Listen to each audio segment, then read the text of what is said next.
Good morning and welcome to You Better Fact Check Because I Had Wine First with Aandrea Lilly. Today is November the 6th, 2020. 2020 has been hell on us. And as of today, we still don't have a president. A girl has no president. So, let's think about all of the things that led up to this election that should have been a landslide. This year, we have had more visibility on police brutality and injustices of things that have always happened, but because we were in quarantine, people were watching because that's all we could do was watch and not be participators in life. Well, I was a participator in life because I went to protests, but as far as being out in the world, we weren't doing that. So we were able to really see and analyze the crap that's going on in our country. And I don't care what anybody says. Obama did not divide this country. Donald Trump, on the other hand, has. Because he played so poorly to his base, which is the backwoods of America and the upper class closeted racists, that he, I guess, believed it himself. Because he's a businessman. He's not a good one, so maybe I shouldn't go with that. But he's a businessman in a way that he knows how to get the results that he wants that will benefit him, not benefit the collective. So here we are on Friday, November the 6th, 4 days after the election, without a president for the next term. Because he didn't lose in a landslide. When he didn't denounce racist groups, he didn't lose his base. They got stronger and got more visible because he said, stand by. Those two words sparked something in white folks that hasn't been sparked in our movement yet. In our movement for justice for every person of color. When are we going to... Baby, what you doing? Damn. So I thought that I would record this podcast during the day because my kids are gone to school and I am off work. But my boyfriend has not yet left for work. So he's bumbling around in here, knocking things down and slamming doors. So again, I apologize for the noise of a living, loving house. Sir, please turn the dryer off. Thank you. See how sweet I was? I can be sweet. Where was I? Yes. Black people. And I say black people because that's who I'm talking to most of the time. I'm talking to myself and to my people. I know that I say people of color quite often, but I mean black folks. Because as far as people of color go, they're handling their things separate. And they're marching and representing for us. And I think that I don't see enough of us be vocal or visible because of probably jobs, of your community. It's a lot like me speaking with my aunts and like great aunts about the movements in the 50s, 60s, and 70s. And people just didn't want to lose their jobs. They didn't want to be seen. Like just going under the radar to get by. And I get it. Like, then it was harder than it is now. Like, this is hard now, but the possibility of whistling at a woman, getting you hung, is, fuck no, it's not worse than it is now.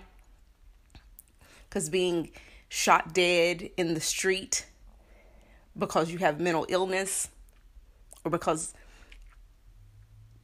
for no reason at all, really, other than being black, is the same as it was before.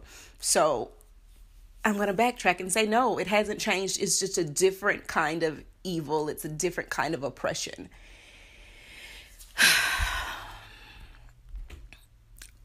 I was going somewhere with this, and I feel like I say that a lot, that I was going somewhere, and I went off course. Oh, yeah. So back to the election. We are sitting now, and I'm going to look it up and tell you exactly where we are. We are at Joe Biden with 264 electoral votes and Donald Trump with 214 at this exact moment. This election is an actual nail biter. And it shouldn't be. It should be so easy to say, this man isn't good for the country. Of course, he was good for people's 401ks and for Wall Street, because they're all getting the things that they want. So they're investing, and your retirements are growing. That's a lot of what I heard from non-black people.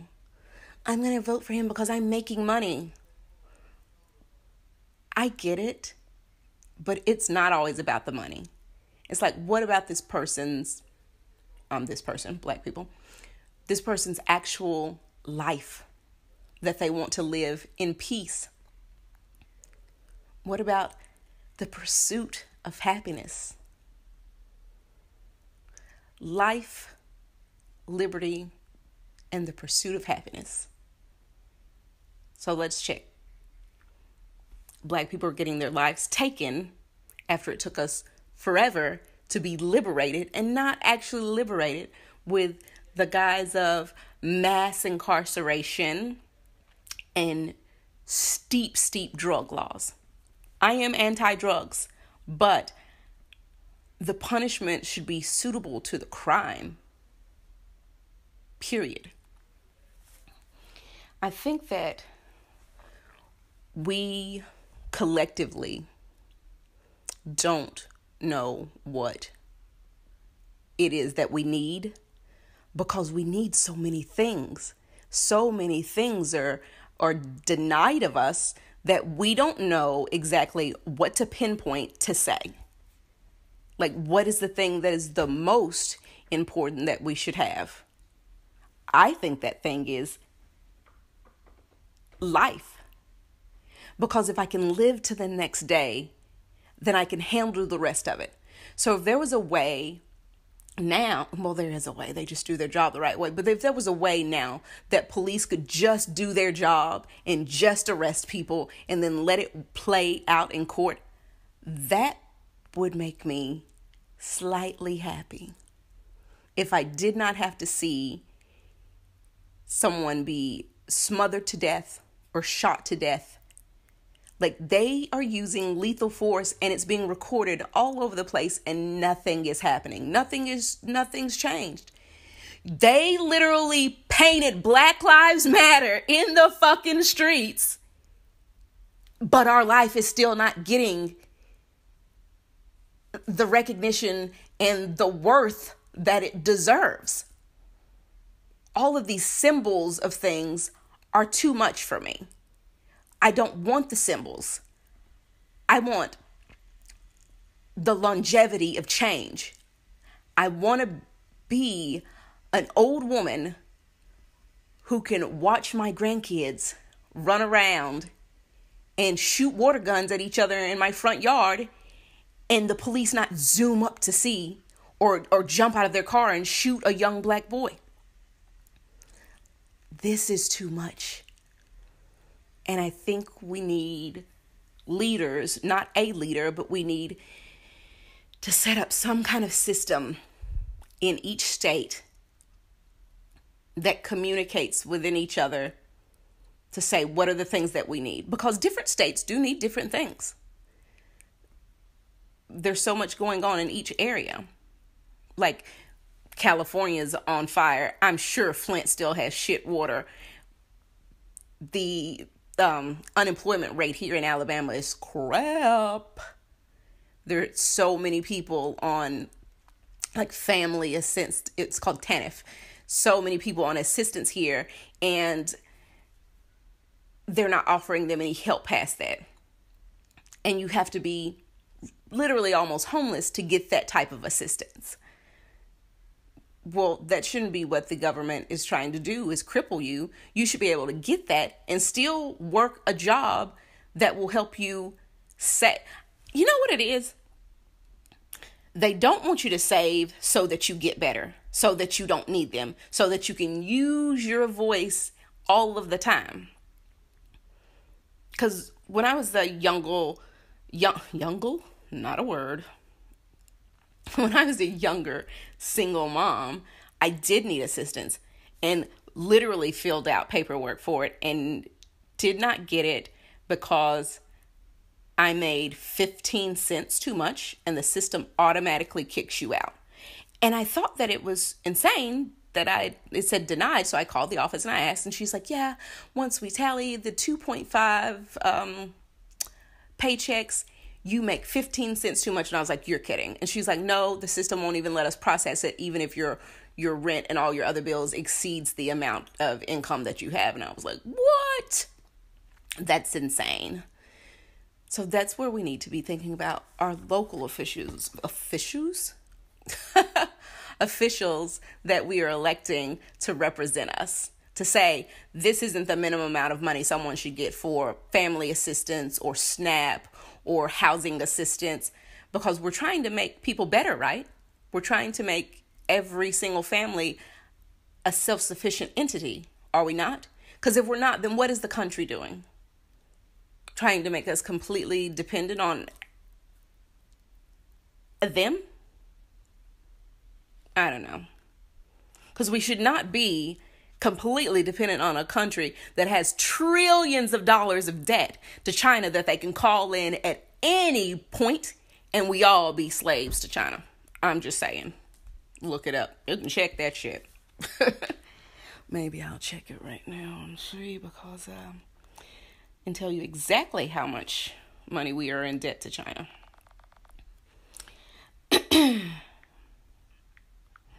So, while I am looking up, and I spelled it wrong, I promise you at 9:30 in the morning I have not been drinking, but I had an amazing everything bread and fried egg sandwich. It was great, and it made me want to get up and work. And this is me working. Okay, U.S. debt to China.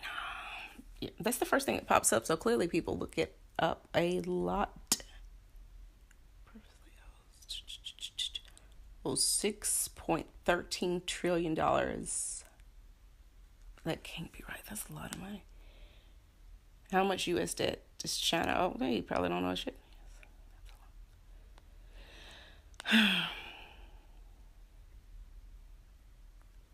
Okay. Let me just read you a little something. And maybe it means absolutely nothing, but because I didn't read it before I recorded. If China called in its debt, the U.S. interest rates and prices would rise.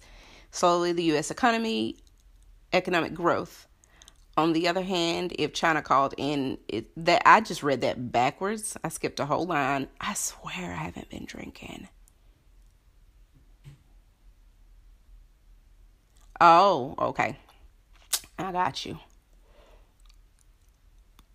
If China called in its debt, the demand for the dollar would plummet. The dollar collapse would supports international markets. even more than it did in the financial crisis.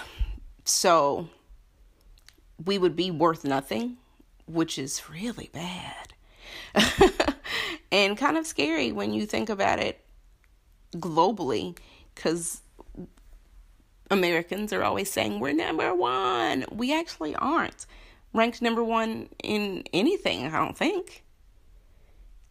Secretly, we're probably not even ranked number one in the military. We just have so many military personnel. We're definitely not number one in education. We're probably like number 45. We're probably the Mississippi of the world in education. Mississippi dead last. And I'm in Alabama, so that makes me happy that we're not dead last. But I'm smart. Anyway. So back to the election. Let's be clear.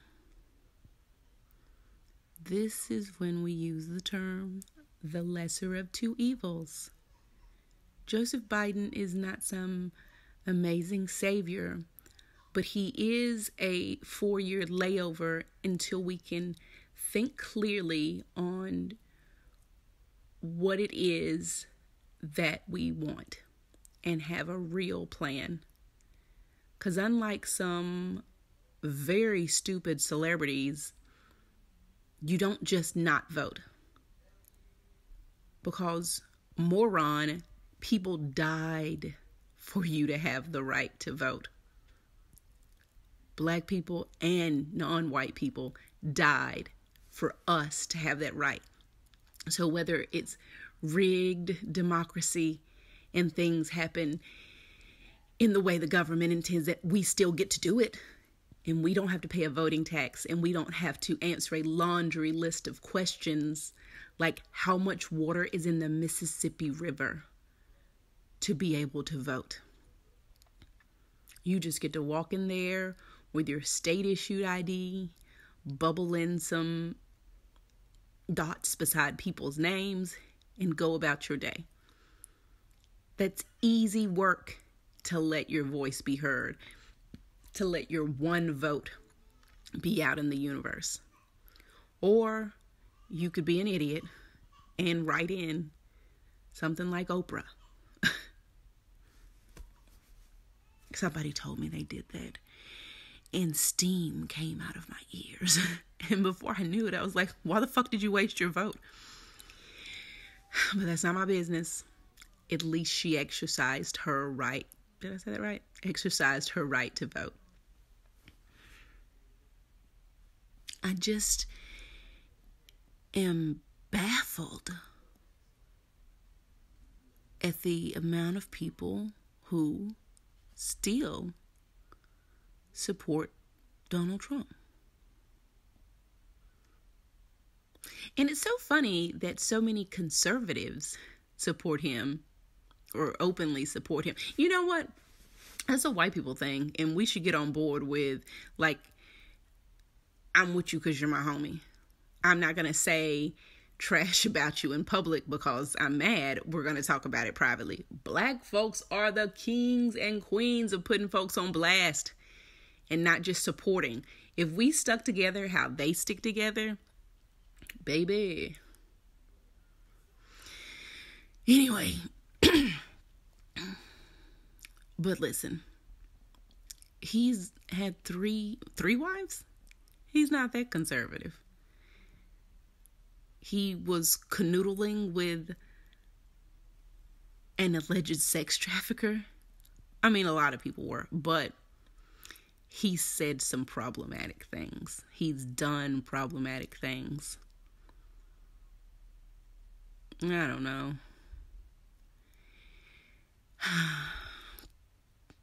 We are in quite a state, aren't we?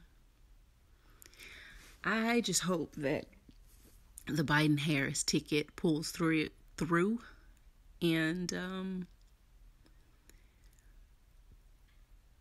that we start moving forward in a way that helps everyone. And I'll be honest, that helps the Black agenda, because most agendas they have are for middle-aged white people. Middle age? Middle income, middle class, that's the word. What in the world? Middle class whites. And we don't really reap the benefits of all of the things that they propose and laws that they pass. So I hope this is a step moving forward for us, and we pay attention to politics and pay attention to our local government. And I mean, all the way down to like the alderman. Pay attention to who is representing you, because if they do not look like you, have the same agenda as you, then you need to think about running yourself, or finding someone who can be your voice out in the world. So at 10:01, I am hoping that by maybe 10:01 a.m. next Thursday, we have, nope, today's Friday. Bitch, I'm crazy. By next Friday, we have a president. I know they were saying something about the tallying machines in Nevada can do like 70,000 votes, or count 70,000 ballots a day. So maybe next week, before every single ballot is counted. Here's the thing. It shouldn't have been this fucking close that we have to wait for every single ballot to come in. Legally, I think these states have until like November the 16th to have all of their ballots counted. Do we really have to wait that long to see if we're going to spend the next 4 years with an abusive boyfriend? No, we shouldn't. But I digress. This has been You Better Fact Check with Aandrea Lilly, here in sweet home, stupid fucking red state, Alabama, but Jefferson County's blue. Thank you, and catch you later. Hello, and welcome to You Better Fact Check, because I had wine first. This is the start of season 2.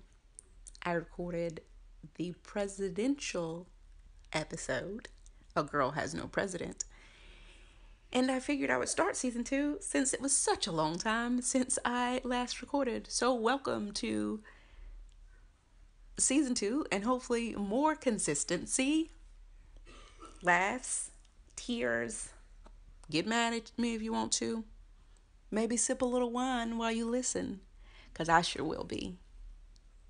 And this is Aandrea Lilly with You Better Fact Check, because I had wine first.